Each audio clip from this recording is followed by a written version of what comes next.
My channel. आज का हमारा टॉपिक है कॉस्ट और elements of cost.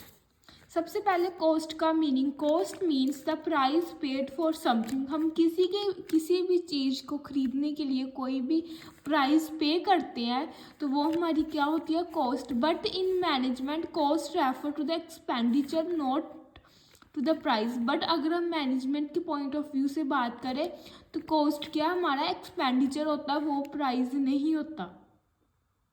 Elements of cost.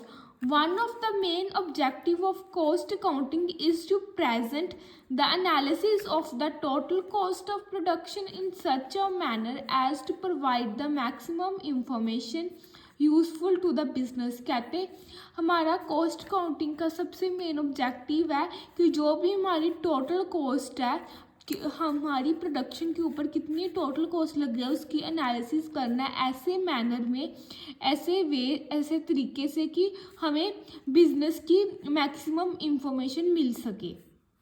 The various elements of the cost are. Basically cost के हमारे तीन एलिमेंट होते हैं, मटेरियल, लेबर कॉस्ट जिसे हम वेजिस भी बोल देते हैं, और थर्ड होता है हमारा एक्सपेंडिचर। ये हमारे तीन एलिमेंट्स होते हैं कॉस्ट के।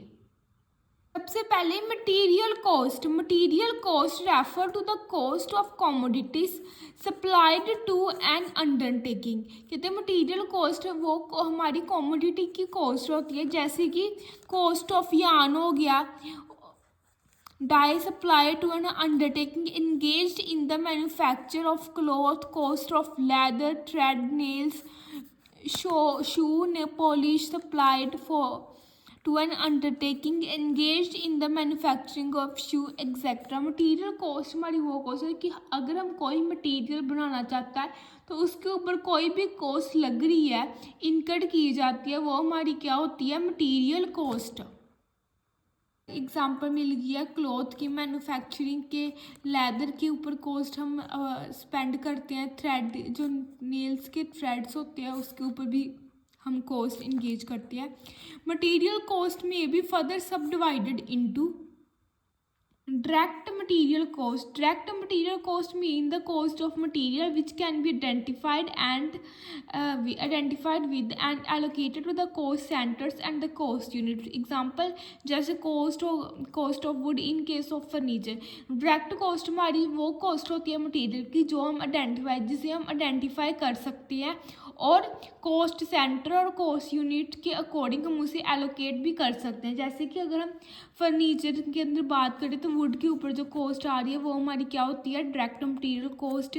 अगर हम कॉटन यार्न बनाते हैं, कॉटन यार्न के बनाने के लिए जो हम कॉटन के ऊपर कॉस्ट खर्चते हैं वो हमारी क्या होती है, डायरेक्ट मटेरियल कॉस्ट। नेक्स्ट है हमारी indirect material cost. These are the material cost which cannot be traced as part of the product and their cost is distributed among the various cost units and the cost center। कहते हैं direct material cost वो material cost होती है जिसे हम traced नहीं कर सकते और हम डिस्ट्रीब्यूट भी नहीं कर सकते अमंग द कॉस्ट सेंटर और कॉस्ट यूनिट को। एग्जांपल ऑफ इनडायरेक्ट मटेरियल क्या होती है कि कोल एंड फ्यूल फॉर, हम पावर को जनरेट करने के लिए कोल और फ्यूल का यूज़ कर रहे हैं, कॉटन वेस्ट एक्सेट्रा, ये हमारी क्या होती है, इनडायरेक्ट मटेरियल कॉस्ट। और डायरेक्ट अगर हम कंपेयर करें डायरेक्ट मटेरियल कॉस्ट और इनडायरेक्ट मटेरियल कॉस्ट को, तो जो इनडायरेक्ट मटेरियल की कॉस्ट है वो ज़्यादा होती है as compared to direct material cost. ये थे हमारा फर्स्ट एलिमेंट कॉस्ट का जो था मटेरियल। सेकेंड एलिमेंट है हमारा कॉस्ट का लेबर कॉस्ट और wages. Labour cost refer to the cost of remuneration of the employ of an undertaking. Example जैसे wages, salary, commission etcetera. Labour cost में भी सब डिवाइडेड इनटू। लेबर कॉस्ट हमारी जैसे कि हम जो हमारे एम्प्लॉयज़ हैं उन्हें सैलरीज दे रहे हैं, वेजिस दे रहे हैं और उनके काम के लिए कमीशन दे रहे हैं, तो वो हमारी क्या होती है, लेबर कॉस्ट। लेबर कॉस्ट हमारी क्या होती है, वेजिस होती हैं जो अपने हम एम्प्लॉयज़ को देते हैं। कॉस्ट को भी हम फर्दर टू टाइप्स में डिवाइड करते हैं। Direct labor. It refers to the labor cost which can be identified with and allocated to the cost centers or the cost unit. Direct labour हमारी वो कॉस्ट होती है जिसे हम इजीली आइडेंटिफाई कर सकते हैं और कॉस्ट सेंटर और कॉस्ट यूनिट के अकॉर्डिंग एलोकेट भी कर सकते हैं. It includes the remunerations paid for converting the raw material into finish product. इसके अंदर क्या होता है कि रॉ मटेरियल को फिनिश प्रोडक्ट में कन्वर्ट करने के लिए जितने भी एम्प्लॉयज़ है, लेबर है, वो काम कर रहे हैं, तो हम उन लेबरों को एक पैसा देते हैं. वो क्या होती है हमारी direct labour. Indirect labor cost or indirect wages. It refers to the labor cost or wages which cannot be allocated but can be apportioned to or absorbed by the cost center or cost units.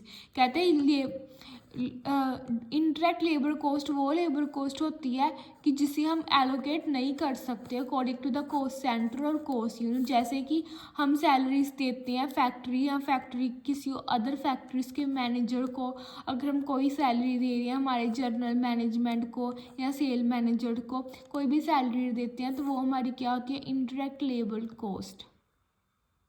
Third element है हमारा cost का expenses. Expenses refer to the cost of services provided to an undertaking and the notion cost of the use of own assets. कहते हैं expenses नाम से clear होता है खर्चे. अगर हमारा कोई भी खर्चा हो रहा है किसी न्यू बिजनेस के ऑपरेट करने के लिए, हम उसकी अंडरटेकिंग के लिए हम जितना भी पैसा खर्च कर रहे हैं सर्विसेज के लिए, वो क्या होता है हमारा एक्सपेंस. जैसे कि डेप्रिसिएशन लगा फैक्ट्री या बिल्डिंग के ऊपर, ऑफिस बिल्डिंग का डेप्रिसिएशन, ये सारे हमारे एक्सपेंसेस में आ जाते हैं. और हम एक्सपेंसेस को भी हम सब डिवाइड करते हैं into four the following parts. जैसे कि direct expenses, these are the expenses direct material cost and direct labour cost which can be identified with and allocate to the cost centres और the cost units.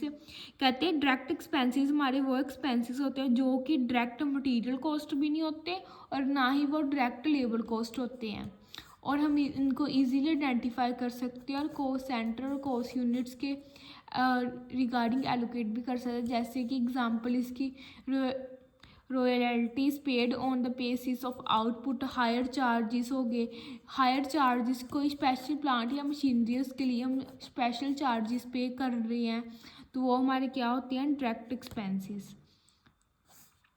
Next है हमारे पास indirect expenses which can not be allocated but can be apportionate और to or observed by the cost centres और cost units.